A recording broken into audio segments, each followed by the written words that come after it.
얼마 전까지만 해도 사람들은 웰빙에 관심이 많았습니다. 어떻게 하면 잘 살까? 어떻게 하면 좋은 음식을 먹으면서 건강하게 살 수 있을까? 건강에 대해서 많은 관심을 가졌습니다. 그런데 요즘은 웰빙보다는, 잘 사는 것보다는 힐링에 더 많은 관심을 가지고 있습니다. 서점가에 힐링에 관한 책들이 본물 쏟아지듯이 쏟아져 나오고 있습니다. 타 방송사들도, 여러 방송사들도 이 힐링 프로그램을 방영을 합니다. 기독교 방송사에서도 이 힐링 프로그램을 방송을 합니다. 이처럼 사람들이 힐링에 관심이 많다라는 것은 그만큼 상처받는 사람들이 많다는 뜻입니다. 그래서 요즘은 사람들은 인간관계를 잘 맺지 않으려고 합니다. 가급적 혼자 살려고 합니다. 남들에게 간섭받지 않고 나도 남들에게 이래라 저래라 하고 싶어 하지 않습니다. 그래서 요즘은 서점가에 설득에 관한 책을 잘 비치해 놓지 않습니다. 뭐 해놔도 잘 사지도 않아요. 굳이 남을 설득할 필요 없어요. 니는 니대로 살고 나는 내대로 살면 된다. 굳이 남 뭐 간섭해가지고 뭐 좋은 사람 만들고 뭐 변화시키고 이거 관심 없어요. 남을 설득하기보다는 내가 어떻게 하면 잘 살 수 있을까? 그래서 나 혼자 조용하게 잘 사는 법에 관한 책들이 인기가 많습니다. 그런데 문제는 나 혼자 잘 살면 잘 살 것 같은데 그렇지가 않다는 겁니다. 본래 사람은 더불어 함께 살아야 건강하게 살 수가 있습니다. 사람이 혼자 살면 오히려 더 우울해집니다. 정신병이 더 옵니다. 현대인들이 정신병이 많은 이유가 바로 여기에 있습니다. 과거에 조선시대 때에 뭐 옛날에는 먹고 살 게 없었잖아요. 뭐 집도 제대로 없고 그랬는데도 정신적으로 건강했어요, 사람들이. 그런데 지금은 과거보다도 훨씬 더 먹고 살기가 좋은 나라가 됐어요. 좋은 세상이 됐습니다. 그럼에도 불구하고 정신병 환자들이 훨씬 더 많아지고 있습니다.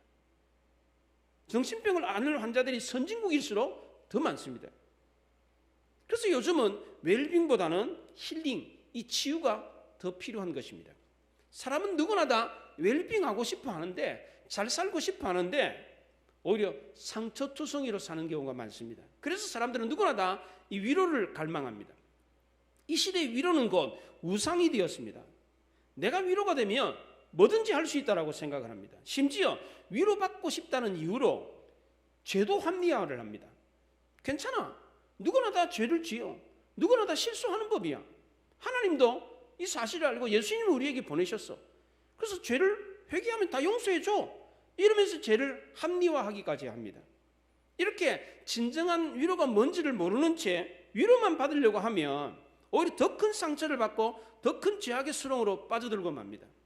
우리는 누구나 다 슬픔과 아픔을 겪으면서 삽니다. 그래서 위로는 누구에게나 다 필요한 것입니다. 그런데 진짜 위로가 뭔지 그것도 모르고 위로만 받으려고 하면 안 된다는 것입니다. 근본적인 치료가 되는 진짜 위로를 받아야 됩니다. 오늘 본문은 진짜 위로가 뭔지, 그 진짜 위로는 어디에서 오는지를 말해주고 있습니다. 위로가 필요한 우리에게 여기저기서 우리를 위로해 주는 사람들이 있습니다. 첫 번째는 많은 사람들이 우리를 위로해 줍니다. 오늘 19절에 보면 많은 유대인이 마르다와 마리아에게 그 오라비의 일로 위문하러 왔더니 그랬습니다. 많은 유대인들이 나사로가 죽었다는 소식을 듣고 그 자매들을 위로하기 위해서 그 집을 방문했습니다. 참 고마운 일이죠. 이들은 누구보다도 먼저 그 집에 와서 손을 잡고 그 슬픔을 위로해 주었습니다.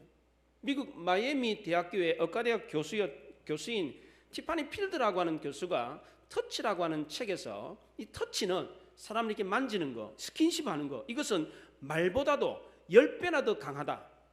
아동의 폭력성을 낮추고 청소년들의 탈선을 막아주고 스트레스 호르몬을 낮추고 면역력을 높여서 병을 이기게 한다. 그렇게 말을 했습니다.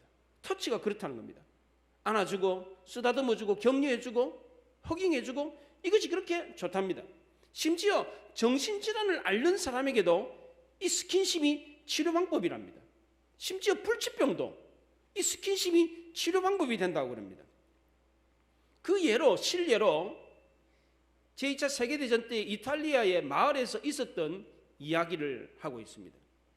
강을 두고서는 이쪽 편에 연합군이 세운 고아원이 있었습니다. 그리고 강 건너편은 그냥 시설도 안 좋은 그런 고아원이 또 하나가 있었어요. 그런데 나중에 알고 보니까 시설이 안 좋은 열악한 환경에 있는 아이들이, 그 고아들이 훨씬 더 건강하고 사망률도 낮고 오히려 더 건강하게 자랐다는 거예요. 학자들이 신기했습니다. 시설이 안 좋았는데 열악한 환경에 있는 아이들이 오히려 더 건강한 이유가 뭘까? 연구를 해봤더니 뜻밖의 결과가 나왔습니다. 아무도 그 원인을 알지 못했는데 우연히 전쟁 중에 자기 자녀를 잃어버린 정신 이상의 어떤 아줌마가 그 고아원을 지나가다가 애 우는 울음소리를 듣고 자기 아이인 줄 착각을 해가지고 그 고아원에 들어가가지고 아이들을 막 안아주고 쓰다듬어주고 그러면서 몇 년을 그 고아원에서 지낸 거예요. 터치 하나가 그 아이들을 쓰다듬어주고 그 외로움과 두려움에 휩싸이는 아이들을 만져주는 거 그거 하나밖에 없었는데 그 터치 하나 때문에 그 절망 가운데 있는 아들이 건강하게 자랐다는 것입니다. 우리 주변에 힘들고 어려운 이웃들에게 찾아가서 위로해 주는 일은 대단히 중요한 일입니다. 왜 일이 중요합니까? 우리는 누구나 다 이 위로가 필요하기 때문에 그렇습니다. 또한 이 일은 하나님도 할 수 없고 사람만이 할 수 있기 때문에 그렇습니다. 직접 찾아가서 손을 만져주고 얘기를 들어주고 공감해 주는 것, 이거는 사람만이 할 수가 있습니다. 하나님이 우리를 아무리 사랑한다고 할지라도 우리를 안아주실 수는 없습니다. 이 일은 누가 해야 됩니까? 사람이 해야 됩니다. 오늘 30절에 예수는 아직 마을로 들어오시지 아니하시고 마르다가 맞이하던 그 곳에 그대로 계시더니 그랬습니다. 예수님은 아직 마을로 들어오지 않으셨습니다. 있던 그곳에 그대로 있다고 그랬습니다. 이게 바로 하나님과 우리 사이의 괴리감입니다. 왜 하나님은 내 삶에 개입하시지 않지? 하나님은 내 곁에 계신다고 그러는데 왜 나는 그게 느껴지지 않지? 나는 이렇게 급한데 왜 하나님은 저렇게 느긋하셔? 도와달라고 그러는데 왜 아직도 저렇게 미루기만 하시나? 하나님은 언제나 우리에게서 멀리 떨어져 있는 것처럼 느껴집니다. 그런데 우리 곁에 있는 사람들은 어떻습니까? 31절에 마리아와 함께 집에 있어 위로하던 유대인들이 그가 급히 일어나 나가는 것을 보고 곡하러 무덤에 가는 줄 생각하고 따라가더니 그랬어요. 곁에 있던 사람들은 마리아가 나가는 걸 보고 무덤에 곡하러 간다? 같이 따라 나갔습니다. 예수님은 아직 마을에 들어오지도 않고 마을 밖에 계셨는데 사람들은 이미 그 집 안에 들어왔고 또 마리아가 나갈 때에 무덤까지 같이 따라가 주었습니다. 얼마나 대조적입니까? 우리가 사람의 체온과 사람의 위로와 사람의 사랑을 받기를 원하는 이유가 바로 여기에 있습니다. 직접성 때문입니다. 만질 수 있고 접촉할 수 있고 느낄 수 있기 때문입니다. 반면에 영이신 하나님은 어떻습니까?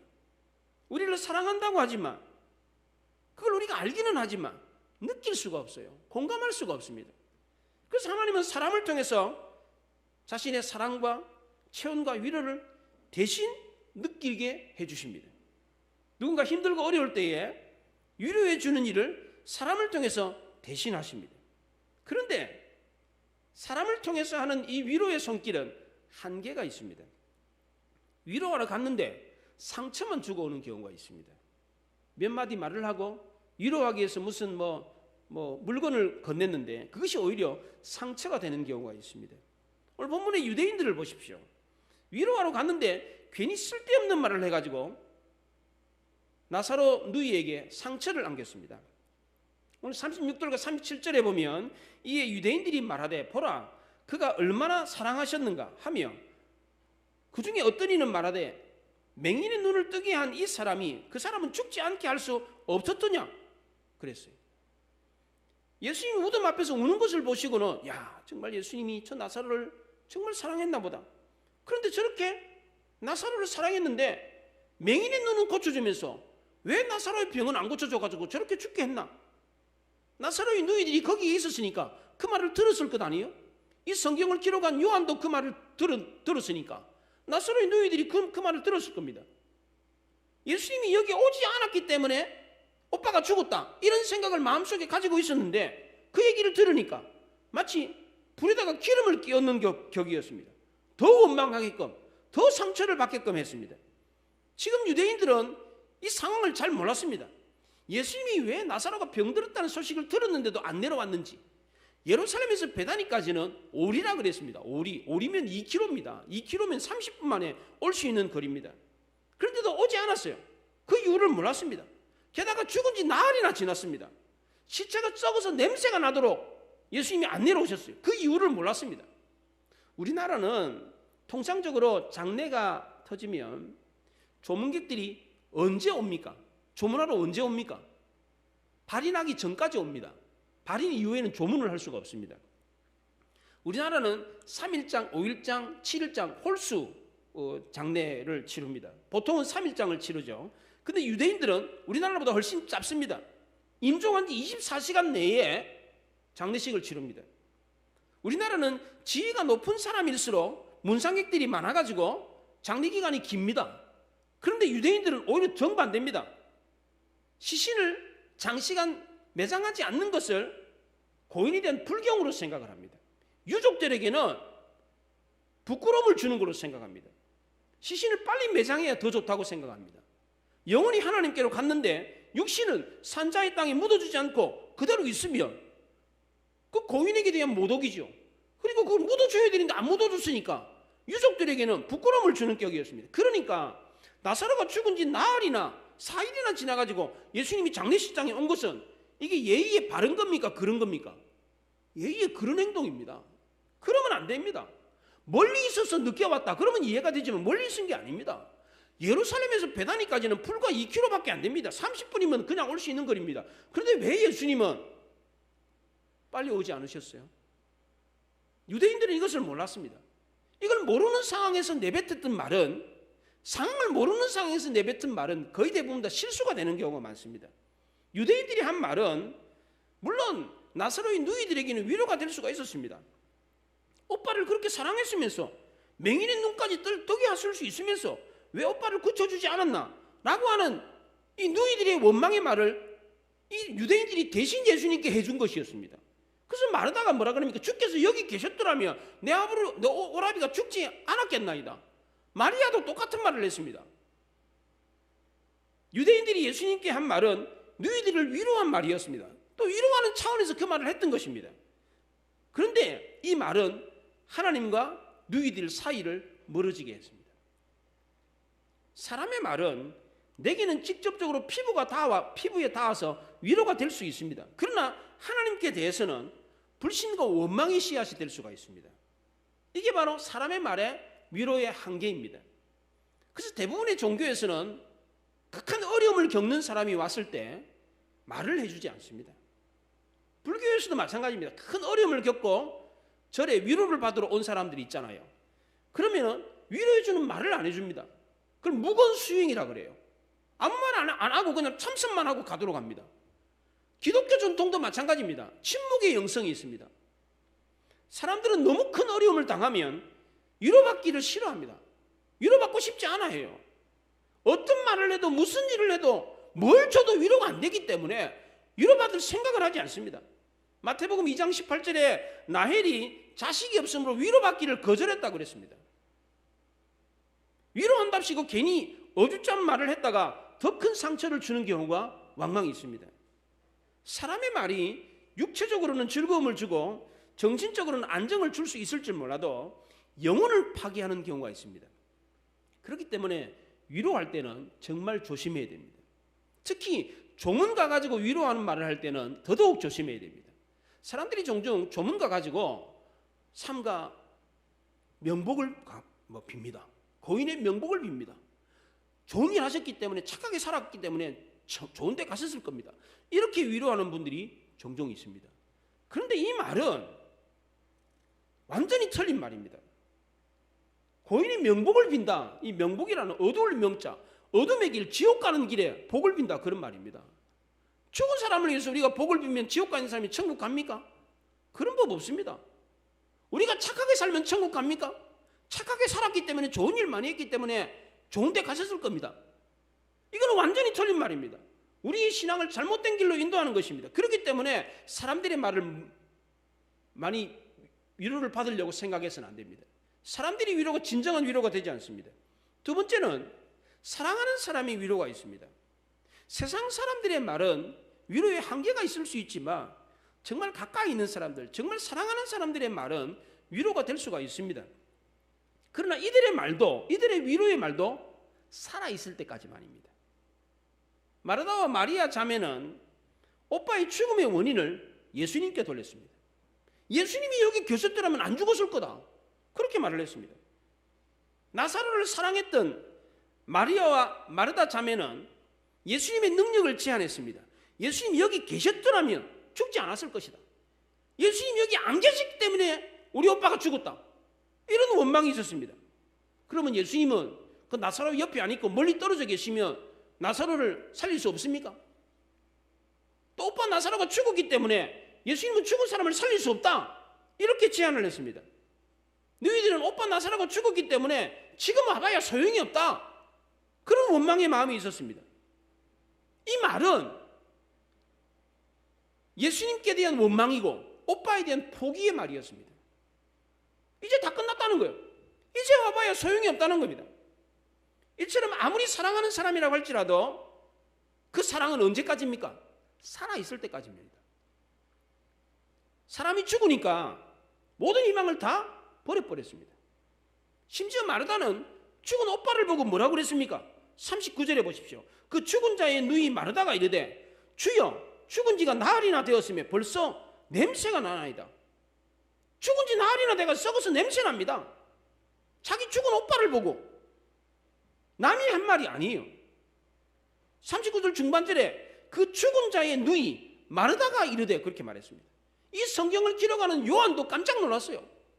아니 다른 사람도 아니고 여동생이 자기 오빠를 보고 죽어서 썩어서 냄새나는 시체다, 냄새나는 시체다, 이렇게 말을 했어요. 가장 오빠를 사랑했던 누이가 한 말이다, 이렇게 말을 했어요. 죽음이 이렇게 인간의 사랑을 갈라놓습니다. 그렇게 사랑한다고 막 울고불고 난리를 치더니 뭐라고 합니까? 썩어서 냄새납니다. 이게 인간의 사랑입니다. 인간이 위로한다고 하지만 그 위로는 살아있을 때 이야기입니다. 지금 여러분 옆에 누가 계십니까? 사랑하는 사람이 계십니까? 계십니까? 한번 둘러보세요. 여러분 주위에 사랑하는 사람이 계십니까? 사랑한다고 한번 해보십시오. 예, 사랑합니다 한번 해보세요. 근데 그 말은 살아있을 때까지입니다. 살아있을 때까지만. 영원히 사랑합니다, 그건 거짓말입니다. 죽어보세요. 사람이 죽으면요 언제 그린다는 듯이 제살길 찾아 가버립니다. 썩어서 냄새 난다고 그래요. 여러분 사랑하는 남편이나 아내가 죽었는데 너무너무 사랑해가지고 그 시신을 땅에 묻지 않고 옆에 두고 계속해서 두고 살 분 계세요 여기? 너무 사랑해가지고 내 남편 묻을 수가 없어요, 내 아내 너무너무 사랑해가지고 이 시신을 묻을 수가 없어요, 그러면서 끼고 살 수 있는 분 계세요 여기? 손도 안 댑니다. 가까이도 가지 않습니다. 어떤 분은 그럽니다. 죽은 사람이 꿈에 나올까 봐 무섭습니다 그래요. 이처럼 인간의 위로는 아무리 커도 한계가 있습니다. 아무리 사랑하는 사람이라고 할지라도 그 사람의 위로조차도 한계가 있다는 것입니다. 그래서 우리는 진정한 위로가 필요한 것입니다. 그 진정한 위로가 무엇입니까? 우리 주님의 위로입니다. 우리 주님은 어떻게 위로했습니까? 다시 살리는 위로였습니다. 다시 사는 위로를 줬어요. 예수님은 죽은 나사로에 대해서 다른 말을 했습니다. 사람들은 죽은 지 나흘이나 됐다, 너희들은 썩어서 냄새가 난다, 그렇게 말했는데 예수님은 23절에서 다시 살아나리라, 그렇게 말했어요. 사람들은 죽어서 이미 끝났다. 근데 예수님은 그렇지 않다, 희망이 있다, 다시 살리라. 이 말이 얼마나 위대한 말입니까? 얼마나 놀라운 말입니까? 이 말만큼 우리에게 희망을 주는 말이 어디 있습니까? 네 사람이 죽어서 천국을 갔습니다. 천사들이 그 네 사람에게 묻습니다. 당신들 땅에 있었을 때, 땅에서 장례식을 거행할 때 하객들이 죽은 당신에게 무슨 말을 해줬으면 좋겠습니까? 라고 물었습니다. 첫 번째 사람이 저는요, 이 사람은 정말 아주 유능한 훌륭한 의사였습니다, 이런 말을 해줬으면 좋겠습니다 그랬어요. 두 번째 사람은 이 사람은 정말 사랑이 많고 제자들을 잘 가르치는 훌륭한 선생이었습니다, 이 말 해줬으면 좋겠습니다. 세 번째 사람은 이 사람은 정말 친절하고 자상한 가장이었습니다, 이 말을 들었으면 좋겠습니다. 마지막 네 번째 사람은 딱 한마디, 딴 건 다 필요 없고요, 움직인다, 이 말 들었으면 좋겠습니다 그랬어요. 사람에게 가장 큰 위로가 뭡니까? 다시 사는 겁니다. 죽은 사람에게 좋은 수위가 무슨 필요가 있습니까? 좋은 묘자리가 무슨 필요가 있습니까? 좋은 뭐 상다리 부러지는 제사상이 무슨 필요가 있습니까? 먹기나 합니까? 예? 뭐 좋은 찬송가, 아름다운 찬송가가 무슨 소용이 듣기나 합니까? 죽은 사람에게 명예가 뭐가 필요 있습니까? 무슨 보석이 무슨 필요가 있습니까? 좋은 집이, 좋은 무덤이, 좋은 비석이 무슨 필요가 있습니까? 다 필요 없습니다. 죽은 사람에게 필요한 건 딱 한 가지입니다. 뭡니까? 다시 사는 것입니다. 죽은 사람에게 사람들이 와가지고 별의별 소리를 다 해줘도 아무런 소용이 없습니다. 살리는 것 외에는 그 사람이 위로가 되는 게 아무것도 없습니다. 죽은 사람에게 궁극적인 문제는 다시 사는 것입니다. 맞습니까? 사랑하는 너희들도 제자들도 사람들도 다 포기했지만 예수님은 이 죽은 나사로를 포기하지 않으셨습니다. 여러분, 이런 경우를 당해보셨습니까? 여러분이 실패하고 회복의 기미가 보이지 않을 때 여러분 주위의 사람들이 다 하나둘씩 다 떠나가는 경험을 하셨습니까? 여러분에게 기대와 희망이 없는 것을 발견하고 포기하고 다 사람들이 떠나가는 것을 경험하셨습니까? 저는 이런 경험을 해봤습니다. 교회를 개척하고 정말 힘들고 어려울 때 끝까지 곁을 지켜주는 사람들은 가족 외에는 거의 없었습니다. 10년 동안 사례비 한 번 받지 못하고 그렇게 목회를 하면서도 파송한 선교사들은 힘드니까 선교비를 계속해서 지원해 줬습니다. 저는 10년 동안 사례비를 받지 못하고 개척교회를 했습니다. 그래도 선교지에 힘들 선교사를 생각해서 끝까지 선교비를 보내주면서 끝까지 버텼습니다. 근데 정말 힘들고 어려웠지만 목회를 포기하지 않고 버틸 수 있었던 것은 다른 사람은 다 포기해도 하나님은 나를 포기하지 않는다라고 하는 희망이 있었기 때문입니다. 다른 사람은 다 몰라도 내가 이렇게 목회하고 있고 내 형편을 하나님만은 알고 계신다라고 하는 확신이 있었기 때문입니다. 정말 그랬습니다. 하나님은 저를 포기하지 않으셨습니다. 오늘 본문의 나사로도 하나님은 포기하지 않으셨습니다. 세상 모든 사람들이 다 포기했습니다. 유대인들도 다 포기했고 제자들도 그랬고 나사로를 가장 사랑했던 가족들도 끝났습니다. 다 포기했습니다. 그런데 하나님은 포기하지 않았습니다. 우리가 실패했다고 할지라도 심지어 죽었다고 할지라도 하나님은 우리를 포기하시지 않습니다. 그런데 문제는 하나님은 우리를 끝까지 이렇게 포기하시지 않는데 우리가 우리 자신을 포기한다는 겁니다. 왜 그렇습니까? 너무 오랫동안 기다리지 못하기 때문입니다. 우리가 정말 힘들고 어려울 때 하나님께 도움을 구하는데 하나님이 금방 도와주시지 않기 때문에 그렇습니다. 대개의 경우에 늘 언제나 하나님은 우리의 기대보다도 항상 늦습니다. 그렇지 않던가요? 오늘 본문에 예수님을 보십시오. 나사로가 병들었다는 얘기를 들었는데 오셨습니까? 안 오셨습니다. 거리가 먼 것도 아닙니다. 2km 30분이면 왔다 갈 수가 있어요. 근데 안 오셨어요. 게다가 죽은 지 나흘이나 지났는데도 오시지 않고 예루살렘에 머물러 계셨습니다. 뿐만 아니라 나사로를 만나러 나사로가 있는 그 마을에 왔는데도 불구하고 마을에 들어가지 않고 마을 밖에 계셨어요. 다른 사람들은 다 지금 나사로 집에 와가지고 울고불고 하면서 손잡고 막 얼음맞춰 주면서 힘드냐 엉엉 울면서 아이고 하면서 위로를 해주는데 예수님은 그 마을에 왔음에도 불구하고 들어오지도 않고 마을 밖에 계셨습니다. 30절에 보십시오. 아직 그대로 계시더라. 아직 그대로라고 하는 부사를 쓰고 있어요. 아직도 그대로 거기 계세요. 왜 이렇게 하나님의 위로가 더딥니까? 진짜 위로가 뭔지를 알게 하기 위해서입니다. 진짜 위로가 뭡니까? 빨리 위로받는 것입니까? 손잡아주고 같이 울어주는 게 진짜 위로입니까? 여러분은 어떤 위로를 받기 원하십니까? 당장 위로받고 싶으십니까? 물론 당장 해결되면 좋겠죠. 근데 그게 진짜 위로겠습니까? 아무리 날 위로한다고 할지라도 그 위로는 살아있을 때까지만입니다. 사람이 죽어보십시오. 다 버리고 떠나갑니다. 아무리 사랑했더라고 하더라도 딱 돌아서 가지고 세상가 들고요. 딴 사람 쳐다봅니다. 죽으면 더럽다고 쳐다보지도 않습니다. 가까이 오지도 않습니다. 이런 위로가 진짜 위로입니까? 우리 주님은 우리를 어떻게 위로하셨습니까? 다윗이 경험했던 주님의 위로는 어떤 위로였습니까?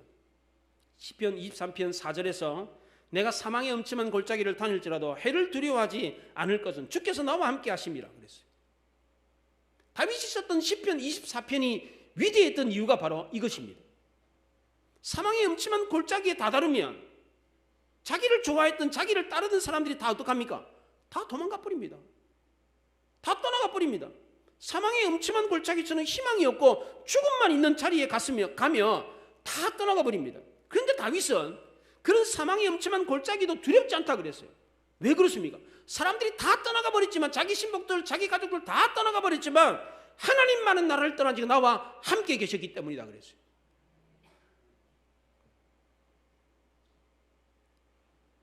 얼마 후에 예수님은 나사로가 갔던 그 길을 동행해 줬습니다. 사람들에게 버림을 받아 무덤에 묻히셨습니다. 그런데 사흘 만에 그 돌문을 여시고 부활하셨어요. 나사로가 겪었던 그 죽음의 고통을 똑같이 당하셨습니다. 여러분들 중에 배신을 경험한 분 계십니까? 사기당한 분 계십니까? 사기당해 보신 분 계세요? 병들어 가지고 엄청나게 고통스러운 경험을 해보신 적 있으십니까? 이런 경험을 했는데 내 주변에 배신당해 가지고 망한 사람이 있는데 그 사람 위로한답시고 또 여러분 또 배신당하고 싶으십니까? 배신당하면서 그 사람을, 배신당한 사람을 위로하고 싶으십니까? 병든 사람이 있는데 그 병든 사람 위로한다고 나도 또 병들어 가지고 그 사람 위로하고 싶으십니까? 그렇지 않습니다. 배신당해가지고 사기당해가지고 망한 사람 보면 아이고 나는 절대로 저렇게 배신 안 당해, 사기 안 당해야지. 병든 사람 있으면 아이고 난 아프지 말아야지, 아이고 저렇게 아프면 어떡하나, 이런 생각을 합니다. 위로하기는커녕 오히려 등을 돌립니다. 나는 안 해야지. 그런데 우리 주님은 어떻게 하셨습니까? 배신당한 사람처럼 배신의 상처를 같이 당하셨어요. 병든 사람의 고통의 아픔을 같이 겪었습니다. 심지어 나사로가 겪었던 무서운 죽음의 고통도 마다하지 않고 같이 겪으셨습니다. 한번 생각해 보십시오. 우주 만물의 창조자이신 하나님이 그 하늘의 모든 영광을 다 버리고 피조물인 사람이 되어서 사람의 손에 붙잡혀서 죽었습니다. 얼마든지 사람의 손을 뿌리치고 이길 수 있었는데 그렇게 하지 않으셨어요. 전능하신 하나님이 유약한 인간이 돼가지고 모든 수욕과 아픔을 다 겪으시면서 십자가에 못 박혀 죽으셨습니다. 하나님은 우리를 이해하기 위해서, 우리와 같이 되기 위해서 모든 영광을 다 버리십니다. 우리가 하나님께 대해서 어떻게 하든지 간에 하나님은 우리를 그 모든 것을 어떻게 반응하든지 말든지 상관하지 않고 우리를 버리지 않고 포기하지 않고 급기야 우리에게 영원한 생명을 주셨습니다. 죽은 자에게 가장 큰 위로가 무엇입니까? 다시 사는 것입니다. 오늘 본문 25절과 26절에 한번 보십시오. 예수께서 이르시되 나는 부활이요 생명이니 나를 믿는 자는 죽어도 살겠고 무릇 살아서 나를 믿는 자는 영원히 죽지 아니하리니 이것을 내가 믿느냐? 믿는 자는 죽어도 살고 살아서 믿는 자는 영원히 죽지 않는다 그랬습니다. 근데 우리는 지금 언제 믿습니까? 살아서 믿잖아요. 그럼 살아서 믿는 자는 영원히 죽지 않는다 그랬는데 여러분 살아서 믿잖아요. 죽습니까? 안 죽습니까? 예? 죽잖아요. 살아서 믿는 자는 영원히 죽지 않는다 그랬는데 우리 지금 살아서 믿거든요. 근데 죽잖아요. 그러면 이 말씀이 틀린 말씀입니까? 거짓말입니까? 그렇지 않습니다. 우리가 이 땅에서 마지막 눈을 감는 순간은 우리가 봤을 때는 죽는 순간입니다. 그게. 그러나 저 하늘 안에서 봤을 때는 그게 죽는 순간이 아니라 영원히 사는 순간입니다. 그러니까 우리는 죽는 게 아니에요. 예수 믿어서 마지막 호흡, 마지막 눈을 감는 그 순간은 우리는 죽는 순간이라고 아는데 하나님이 보셨을 때 그거는 죽는 순간이 아니라 눈을 감는 그 순간은 영원히 사는 순간이 되는 것입니다. 그러니까 이 말이 맞는 것입니다. 우리는 예수 믿는 순간 영원히 사는 존재가 되는 것입니다. 이것을 믿으시기 바랍니다. 이것을 증명하기 위해서 어떻게 했습니까? 죽은 나사로를 살렸습니다. 그것도 그냥 살린 게 아니고 완전히 죽은 나사로를 살렸습니다. 그렇게 하기 위해서 나사로가 병들었다고 그런 데도 오지 않으셨어요. 나사로가 죽어서 썩어서 지체가 돼가지고 냄새가 나는데도 불구하고 날이나 지났는데도 불구하고 장례법의 예의가 아닌데도 불구하고 예수님이 일부러 오시지 않았습니다. 기다리고 또 기다리게 했습니다. 왜 그렇게 했습니까? 42절에 보면 무리들로 하여금 믿게 하기 위해서입니다. 예수를 믿는 사람은 죽어도 살고 살아서 믿는 자는 영원히 죽지 않는다. 이것을 믿게 하기 위해서 예수님은 죽은 나사로를 나흘 만에 썩어서 냄새가 나는 시체가 되도록 두었다가 살리셨어요.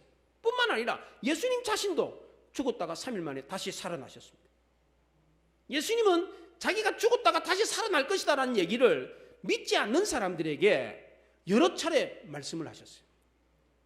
이때 사람들이 뭐라 그랬습니까? 예수님 보고 미쳤다 그랬어요. 거짓말장이라 그랬어요. 그 일이 일어나기 전에 미리 말씀을 해주셨는데 그 일은 가능한 일이었습니까? 그게 죽었다가 내가 다시 3일 만에 살아날 거다. 나 죽여봐라. 나 3일 만에 다시 살아난다. 그 얘기를 죽기 전에 여러 차례 여러 번 했어요. 그 얘기를. 근데 그게 가능한 일입니까? 가능한 일이 아닙니다. 불가능한 일입니다. 근데 불가능한 일을 미리 얘기를 뭐 하려고 합니까? 가능할 것 같으면 얼마든지 그 얘기를 할 수 있죠. 미리 얘기할 수 있죠. 왜 가능하니까. 그렇잖아요. 할 수 있잖아요. 얼마든지. 근데 이거는 전혀 불가능한 일이에요. 근데 전혀 불가능한 일이라는 걸 알아요. 사람들도 알아요. 본인도 알아요. 그럼에도 불구하고 그것을 미리 말씀해 주셨던 이유가 뭡니까?